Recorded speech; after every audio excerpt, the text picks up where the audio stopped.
Welcome to the Rounds to Residency podcast, brought to you by Med School Coach.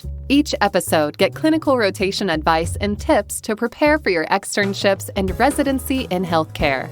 We interview preceptors and physician educators who will prepare you for your rotation and improve your clinical experience. Now, here's your host, Chase DeMarco. Welcome back. I have a great interview for you today. I'm bringing to you a friend, a colleague, a co-author, and fellow podcaster. I bring you Gregg Rodden, who is also a tutor and so many other things. So I'm going to just pass it over to you, Gregg. What is it that you do, and give the audience a little bit about yourself? So what exactly do you do around here? I don't know if you watch Office Space. It's great to be back hanging out with you, Chase. Although I feel like we chat all the time. So not enough. Yeah, definitely not enough. Yeah, I'm a second year resident now in Austin, Texas, doing pediatrics program. And on some of my downtime, I like to do some tutoring because I really enjoy that. So I work with a pretty cool company called Med School Coach. I feel like I have to say that I'm like an ex-podcaster now because I really haven't done a podcast in a long time. There was a time in my life when I did a lot more podcasting, physiology program called Med School Phys. And what else takes up my time? I have an adorable dog. My wife is awesome. Yeah, it's been a while since you've been in the podcasting realm as a host, but that's understandable during residency. And I have a strong feeling you're going to get back into it once you have a little more time on your hands. Yeah, it really is like just such an enjoyable experience to chat with people who you're interested by and friends with and can learn from. I mean, it's a great experience. And it's also a great experience to produce products that help to teach people valuable stuff at the same time. My little niche for a while was in like hardcore basic science for first and second year medical students, but we'll see if that niche evolves in the future. Yeah, physiology is not a simple concept. It's something that a lot of students struggle with. And I know you had like really great reviews. I think the first week or two you came out, you were on a bunch of hit lists for really popular podcasts in the aspect of medical education. So I think you did great work. I know you spent a lot of time on every episode and you brought a lot of value to your audience. Yeah, well, thanks a bunch. It was a great time, and I definitely do think that I'll end up getting back into something. Nowadays, it's a little more in the realm of writing, which is something else that I really enjoy. And as you know, you and I wrote a book together that was definitely a labor of love and took a lot of time, blood, sweat, and tears to put together. And we have additional projects that we're working on and getting underway. Yeah. All right. Selfless plug. Read This Before Medical School was our book. And we have an entire series coming out. We have the pharmacy one that just came out. We have a nursing one coming out. We have a veterinary medicine one coming out, possibly some others. We got a whole series based on just everything that we've learned over our years, everything we've learned from our interviews, and just a lot of great material in general. So, yep, selfless plug, gonna do it. So you're in Texas right now, and just because the time that it is, we just had this huge frost go by. I have to ask you, what's the situation? What's going on?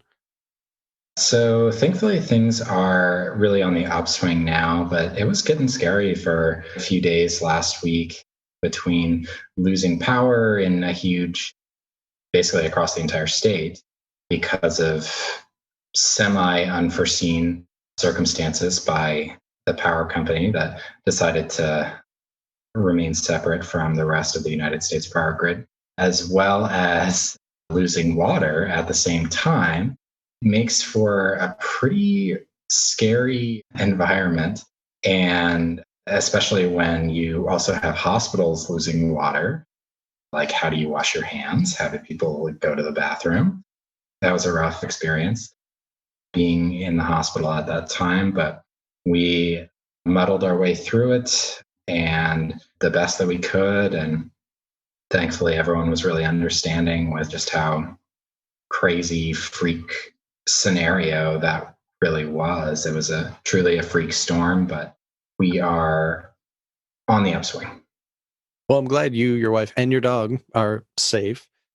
Yeah, it's it's been interesting in the news for sure. And I don't know if you can talk about this or not, but I got to ask about the kitty litter. To be honest, I'll let the audience use their imagination. All right, fair enough. You can go research it, I'm sure. Just Google kitty litter Texas storm, maybe? I don't know. But as we get into the topics of today's discussion, and we have so many, this might go into 2 episodes. We'll see. I mean, the first one is we're getting into residency season here, and the interviews are over, but a lot of people are still curious about the situation ahead of them. And I don't remember if SOAPs happen yet or not, but we can definitely help to guide the audience into what to look for, whether you're applying this year or next year or in the future. And one of the first topics I think we were going to discuss here was just kind of going from the transition point from 4th year into residency. And there's a lot of things that you have to consider there. And one of the big ones is the USMLE, obviously. Yes, you generally take the step 1 in 3rd year, and then step 2, depending on what school you go to, might be in 4th year. But there's also 2 step 2s. There's the CK and the CS. And we have CS apparently is going away now, and step 1's going pass fail. I mean, there's a lot of things here to consider as a student. How are you going to really stand out? And what are some of the considerations that maybe students should be thinking about regarding the step exams right now? Sure. I mean, in general, and this is, no duh advice, but in general, you should be trying to do the absolute best that you can on every single one of your steps. You're studying not just for a test, but you're also studying so you can really know what's going on with your patients in the future. Will all of it apply to your future career? No, not necessarily. But everyone needs to have that foundation of knowledge to move forward in medicine. And so you have to put your best foot forward with every single one of your step exams. I am honestly really glad to see that the CS, at least for now, is on pause or maybe going away indefinitely, as well as the COMLEX exam, the PE, is also on pause, at least, if not going away indefinitely, because in my opinion, those exams did not demonstrate much value when I took them. Felt like a big song and dance. It felt like they didn't trust our medical schools to be able to teach us to perform physical exams and to interview patients. And it kind of just felt like a money grab, to be honest. And that's what a lot of people say. But as far as the 4th years who have now submitted their rank lists and are basically just waiting on the match, this is a really special time. And I would soak up every moment of free time doing anything and everything that you love to do in this time. In residency, you work hard and you work a lot and you do a lot of work that you don't necessarily want to do, especially once you've figured out kind of which direction you want to go into. But right now you have this block of really kind of protected time where you just kind of show up for your rotations. You learn as much as you can while you're on them, but there's a lot less pressure on you to, perform at your highest level. And so you can really just enjoy. Obviously, with COVID, that is complicated because it limits your options. But, at this point, we're almost a year into this COVID craziness. And so people have figured out, ways that they can and like to have fun in this time that we're in. Yeah, and maybe this is time for another selfless plug, but or selfish plug. For those looking for clinical rotations, we actually have a rotation platform that's now in beta testing. So should be out soon to the public, but findarotation.com is a place where a lot of students now can go and find rotations outside of what their school's normal network is. So it's basically like Airbnb for rotations. It just gives a lot more options in a lot more states and a lot more variations than might be available there. So just throwing that out there because, yeah, like we said, so many students need more clinical experience. And a lot of times they can't get it in their local hospitals. They're restricted in their hospitals due to safety concerns.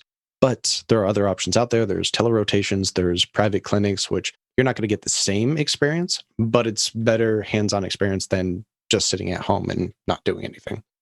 Yeah, certainly. So yeah, I mean, seeking out rotations that you might be interested in, seeking out electives that you might be interested in, and that your school will let you do is a good idea if that's still an option for you. Sometimes the schedules are set way in advance, but if you're able to do that, I would certainly take advantage of that option, because you have to do a certain number of rotations. So you might as well do stuff that you're interested in. And so my earlier comments like focused a lot on, doing the things that make you happy, going out to dinners and hanging out with your friends during the week, and as well as on the weekends and that kind of stuff. But, you can't spend all of your time doing that. Certainly in the early period of the second half of your fourth year, you have this big weight lifted off of your shoulders. You've submitted your rank list, and you're still waiting to hear whether you matched. But there's a pretty good chance that you're going to match. The odds are in your favor. I actually recently looked up the numbers and the overall match rates for PGY1. It was like 94% for USMDs, 91% for DOs, and 61% for international medical graduates. Obviously, those are, gross numbers. And if you really want to drill down into your own unique situation, you can look in the NRMP data to get a better sense of what was going on there. But so you can't spend all of your time celebrating. And so alternatively, you can also use this time to build yourself up in ways that you might want to do in preparation for residency. So some things that I think could be helpful are, prior to starting residency, I went through the online med-ed intern boot camp, and I thought that was really helpful for anyone who's doing, like, whether it's internal medicine or pediatrics or family medicine, one of those primary care types of specialties. That would be pretty helpful. I'm not sure, what other products they have out now. I would certainly endorse basically anything that online med-ed puts out there. That's great to know. Yeah, I've heard a lot of good things about their intern boot camp, and shout out to Dustin Williams for making that work and happen. And it's a very good resource from my understanding. And I'm glad you can kind of vouch for that so the audience can know that's something to look forward to in the future. Did you know you can find and schedule your own clinical rotations? With the Find a Rotation app, students can reach out to preceptors nationwide and schedule their own rotations. You can even refer a friend, earning you credit towards clinical externships of your choosing. Download the free Find a Rotation app or go to findarotation.com for more information. That's Find a Rotation, your medical and healthcare clinical rotations platform. I have to say, I'm kind of curious here we're going to get into the match advice process towards the end of this interview, and there's so many questions there that a lot of students really want to know. But before we get to that, kind of the fourth year aspect especially, that's generally when your clinical rotations get to their elective or away rotation aspect. And a lot of students will stay at their home institute if they have the ability to do so. I have no idea what it's like right now. I know a lot of schools have nothing. A lot of schools are kind of doing it normal.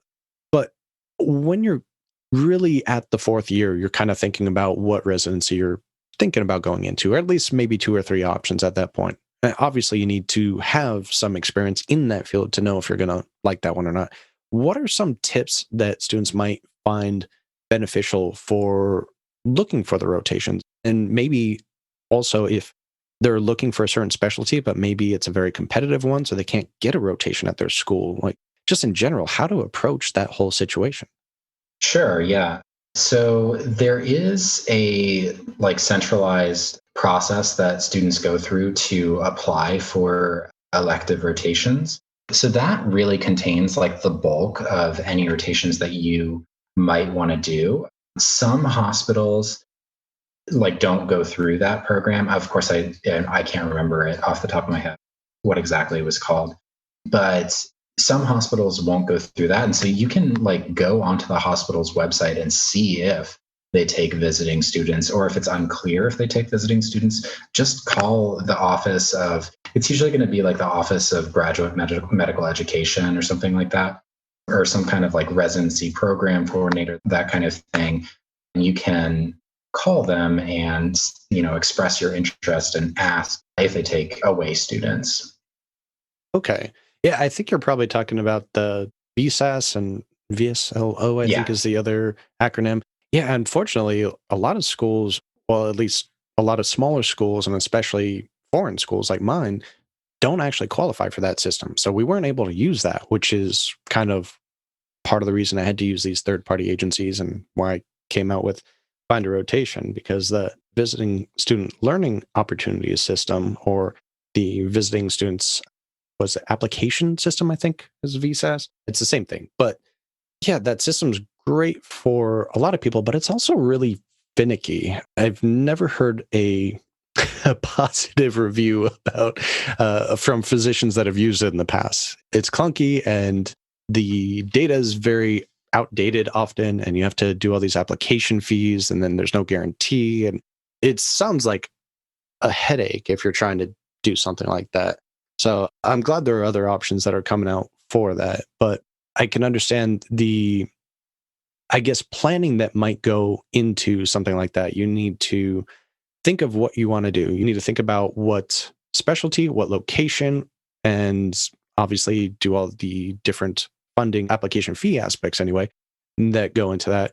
And then, okay, you solidify a rotation. You found one in the specialty you're looking for. What are some things besides obviously travel and housing that you're going to have to consider that might make that rotation very beneficial for you as far as residency goes? So, some of these rotations can kind of serve as like audition rotations, right? So you put your very best foot forward for the month, really show off your stuff, show that you're a team player, and then that reflects well on you when you end up submitting your applications. And then ideally, they say, oh, yeah, I remember him, or I remember her. They were great. So let's interview them. And then you, again, put your best foot forward to perform well on the interview. And, presuming that those things go well, you're likely to match highly at that place. Now, of course, it can also cut both ways, right? Like, let's say you have a bad day and something bad happens while you're on the rotation, it can really shoot you in the foot too. So it just kind of depends on your personality. Like if you're the kind of person, which, most people who go to medical school are, you're confident in who you are, confident that you can perform well over the course of the month, then absolutely go for it. Alternatively, if you're not 100% sure, you could try doing an away rotation at another program that you're not as interested in, as like a dry run, and then really go for it when you're going to the program that you're really interested in. Another idea could be to like look up some of the doctors that actually work at the institution, like in case they express interest in anything that you're interested in. Like, let's say they have, research in some disease process that you're particularly interested in. You could look them up and then request to work with those doctors.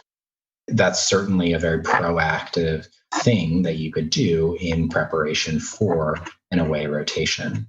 Yeah, there's a lot of concerns there that you need to kind of weigh. And I just know from personal experience, I had a rotation, for instance, one time where the preceptor left a bunch of documents out visible to the patients and then got mad at me for not putting them away when I hadn't touched them. So that's probably a very minute situation right there that you're not going to run into. But yes, doing some research about the preceptor, the physician beforehand, kind of figuring out what they're into, might find a better commonality there that you can explore for letters of recommendation, for networking if you want to potentially rotate in that hospital or that state later on. So I think there's a lot of valuable information there, just getting to know your preceptor. And kind of something we've discussed in so many past episodes is, discussing the expectations of what they want from you there. Some are going to want you to be more hands-on and more clinical. Some are going to want you to do some of their grunt work. And just knowing that going in is going to make the rotation so much smoother. The other thing I will say, like, depending on the field that you're going into, like, you don't always have to do an away rotation. And, students have probably heard this from their upperclassmen before, but like for an area like most of the primary care specialties, in general, you don't necessarily need to do an away rotation for most programs. However, in some of the more like highly selective areas, something like orthopedic surgery, right? Orthopedic surgeons want to see how you perform when you're in the setting of orthopedic surgery. They don't care, about your general medicine rotations. And so in that area, you definitely want to make sure that you get experience doing that. For the areas where, you've already done rotations in that specialty, it's probably not as important to do the away rotation. Gotcha. Yeah, it is going to depend on the specialty. They're all quite a bit different. And, navigating that process is sometimes very difficult for students. All right. So we have like dozens of more topics to discuss. We're obviously going to have to make this a 2, if not 3-parter. But I do want to ask one more question before we end this segment of the episode. And that's just kind of the work-life balance. Like, how do you manage your life while you're working 40 plus hours? And, often you're studying this too, whether it be clinical rotations or residency. Let's stay with clinical rotations right now. You're working almost full time usually, and you're studying for the board exams, let's say, and maybe you have life stuff going on. Maybe you have a family. How do you navigate that? And also at the same time, kind of plan for residency, which you might not be that familiar with the process. Sure. Yeah. So throughout my 3rd and 4th year, when I was doing rotations, I sort of picked what was the most important thing to me, or what were the most important things to me outside of my medicine career that I'm working on. And the number one for me was spending time with my wife. So like we decided that every Friday nights, or, if it couldn't be Friday, the next day, without fail, we would go on a date together, and we would set aside that time, make sure that we honored that time, and make sure that we, continued to work on our relationship. Right. So that's one way to bring balance, is to just without fail, make a commitment to doing something every week. As far as getting in your studying time, to be honest, it can be hard to do that while you're like on the clock, while you're doing the rotation and trying to pay attention to the rotation. It can just be hard to get your brain back into study mode, especially when you were used to studying and all you were doing was studying, had your face in the books all day, every day. It can be hard to switch back and forth. And it's unfortunate that I have to say this, but you just kind of need to put your nose to the grindstone and like commit to, setting aside whatever 30 minutes or an hour a day to do some kind of reading in an area that either interests you or is directly related to your patients, or both. That was really the only way that I found worked successfully, was just making a commitment to myself to put aside 30 minutes to an hour every single day to do that. And then on the weekends, I would read a little bit more. 30 to 60 minutes, that's it? Most students would go insane if they're not studying at least 6 hours a day. Yeah, I can feel like that, especially after you've taken step 1 and you're like, oh my God, this is all I do every single day. How do I talk to people? All right. I think this has been a great conversation so far. We haven't even gotten into like the residency stuff yet, but that's going to have to be for the next episode. We're going to cover like the first day. How do you prepare for it? What do you do when you first get in the hospital? And just a bunch of other things to consider in your intern year in general. So I want to thank you first off, Gregg Rodden, for coming on the show today. And we will have you back very soon. Thanks a bunch. The Rounds to Residency podcast is powered by Med School Coach. To access Med School Coach services, like USMLE tutoring or residency admissions advising, visit our website at medschoolcoach.com. Good luck as you prepare for your board exams, and we hope you tune in again next time.